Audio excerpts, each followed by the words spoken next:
La famille, bonjour à tous, j'espère que vous allez bien et que la journée fut bonne. Je vais vous parler sincèrement les gars, je vais vous parler avec le cœur. Et vous me connaissez, hein. Vous savez que moi je scripte pas trop mes vidéos, hein. Je prends des notes quand je regarde des matchs pour me rappeler de ce que je veux vous dire. Vous voyez le délire. Mais sinon je suis pas le genre de mec qui est là, intro, premier point, deuxième point, non. J'y vais spontanément, je vous dis ce que je pense avec le cœur. Vous allez peut-être me prendre pour un psychopathe les gars, pour un fou furieux. Mais je vous jure que Kylian Mbappé, aujourd'hui, m'a fait pitié, mais d'une manière incroyable. J'éprouve énormément de pitié pour Kylian, les gars. Alors vous allez me dire, mais t'es fou, toi. Hier, t'étais là en train de le descendre sur le match, et là, aujourd'hui, t'éprouves de la pitié. C'est quoi le facteur? Qu'est-ce qui fait que? Je vais vous dire cette scène, moi, qui m'a touché plus dans l'aspect humain que dans l'aspect footballeur. Donc cette scène, vous avez dû la voir sur internet, X, Twitter et compagnie, elle s'est passée dans le tunnel d'Anfield. On voit les joueurs. Je pense que cette scène a dû se passer durant la mi-temps. Je pense, hein. On voit les joueurs qui sont là, dans le tunnel d'Anfield, et on voit Mbappé qui essaye de communiquer avec Jude Bellingham. Je sais pas, qui lui parle sûrement de la tactique ou quoi.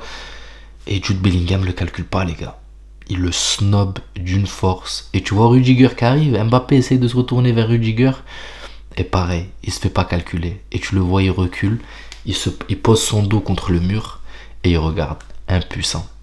Et là, quand je vois ça, je me dis, waouh, il est où le grand Kylian? Et en fait, je me dis, combien de personnes ont vécu cette situation où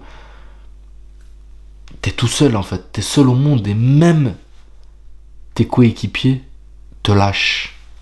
C'est difficile, les gars. Franchement, je vous dis, c'est difficile. Parce qu'on en entendait tellement de Kylian Mbappé.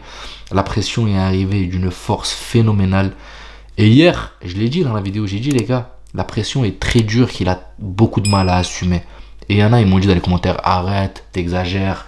Finale de Coupe du Monde, il a assuré, il avait pas la... C'est pas la même chose, les gars.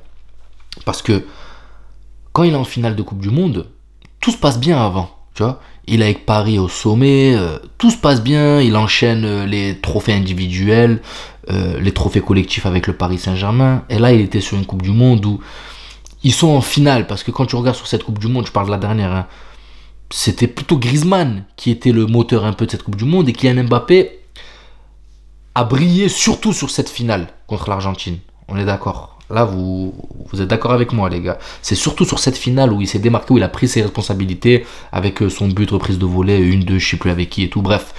Mais là, tout se passait mal au Paris Saint-Germain. Il veut vivre son rêve de gosse. Il vient au Real Madrid et tout se passe mal.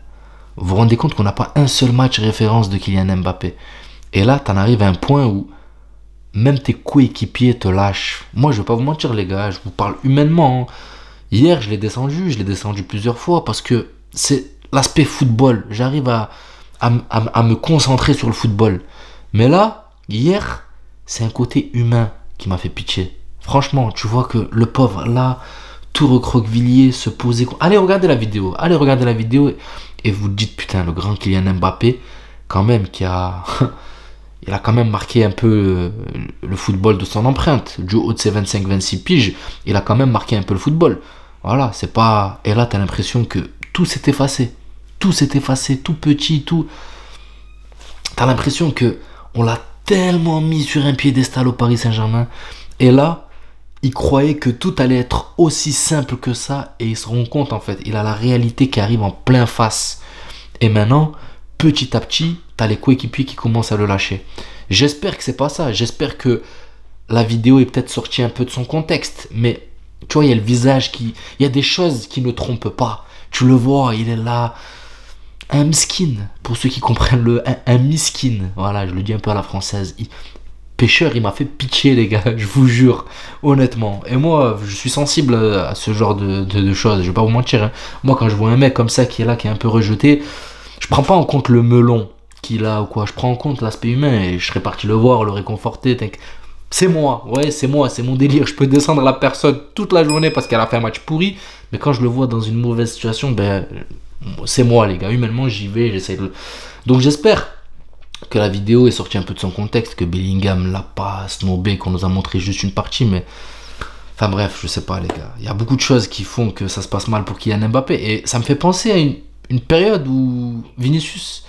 Vous vous souvenez, cette partie, ce moment-là où Vinicius s'est fait snober par Benzema. Quand Benzema dit à Mendy, il joue contre nous, et que tu vois Vinicius qui regarde, qui comprend sûrement pas, parce que Benzema lui dit en français, tu vois. Lui dit en français. Mais plus tard, Vinicius a dû les voir et les revoir et comprendre ce qui se disait, parce que Vinicius n'est pas con. Et le téléphone, Internet, les médias, ses collègues brésiliens, voilà. Et regardez, Vinicius a réussi à se relever. Et je vais être honnête avec vous, les gars. J'espère vraiment que Mbappé se relèvera de ça. Parce que si la chute commence maintenant, ça peut atteindre même l'homme plus que le footballeur, en fait. Tu vois, ce genre de choses peut atteindre l'homme plus que le footballeur. Maintenant, ce que fait Carlo Ancelotti, en dépit du football, de la compo et tout, ce que fait Carlo Ancelotti, c'est bien. Ce que fait Carlo Ancelotti, c'est bien parce que il lui donne sa pleine confiance. Vous inquiétez pas, Mbappé arrive. Mbappé viendra. Ça veut dire déjà, tu as ton coach qui est avec toi. Même si les joueurs, bon, c'est les montagnes russes, mais le coach est là. Et Luka Modric, pareil, Modric a réagi, il a dit, je m'inquiète pas pour Mbappé, il reviendra. Donc, tu as une partie de tes coéquipiers qui sont avec toi, tu as une partie qui commence peut-être à descendre du train. Moi, personnellement, les gars, je suis descendu du train Mbappé, vous le voyez dans mes vidéos, je le descends et tout. Mais au fond de moi, je vais être honnête avec vous, hein, j'aimerais qu'il réussisse, les gars. J'aimerais qu'il y arrive. J'aimerais, parce que quand on prend la chose de son côté à lui. Il y en a beaucoup qui me disent, ouais, il fait pas les efforts. En fait, moi, j'ai du mal à comprendre. Il court pas et tout. Mais moi, je suis persuadé que c'est une consigne de Carlo Ancelotti. S'il est placé ce côté, voilà, neuf, devant et tout, et qu'on le voit pas trop revenir et tout, je suis persuadé que c'est une consigne de Carlo Ancelotti. C'est pas possible, genre, que ce soit lui qui est là et qui se dit, nique sa race, je cours pas, je m'en bats les reins, je reste là, les ballons, ils vont arriver. Dès que j'ai les ballons, j'essaie de faire. Non. Pour moi, je pense pas. Il est trop intelligent pour ça et pour tomber dans ce piège-là. Maintenant, hier, je pense que ce côté gauche, la pression était trop haute. Vinicius n'était pas là. Quand vous regardez les médias, tout le monde disait, voilà, c'est le grand moment de Kylian Mbappé. Tu voulais le couloir gauche, tu l'as. Et c'est quitte ou double, en fait. C'est quitte ou double. C'est quand tu fais tapis au poker. C'est où tu vas performer, ou tu vas t'écrouler. Malheureusement, Mbappé s'est écroulé hier. Donc je sais, je suis là, je raconte, je blablate et tout, mais moi c'était juste pour vous dire, les gars, que je reste un humain. Je sais, des fois je le descends, des fois il me fout le seum.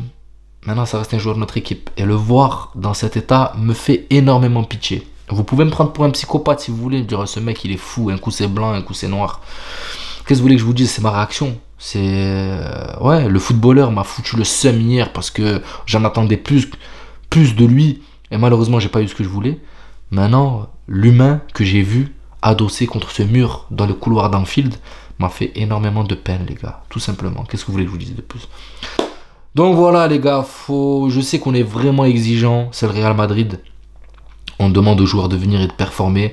Bellingham a mis la barre très haute. On regarde tout sous le prisme de la saison de l'année dernière de Bellingham. Donc on s'attendait à ce que Kylian Mbappé arrive et fasse la même chose. Mais il y en a qui m'ont rappelé des choses hier dans les commentaires. C'est que Vinicius, quand il est arrivé, c'était pareil. Hein.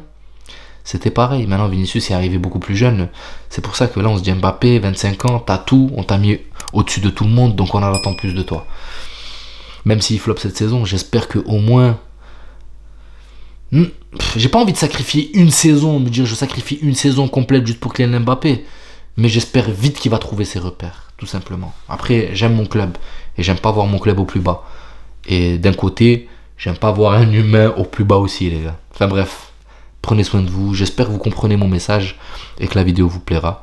Et n'hésitez pas à vous abonner, à liker. Ça donne beaucoup de force à la chaîne. Et je vous dis à la prochaine vidéo. Ciao la famille.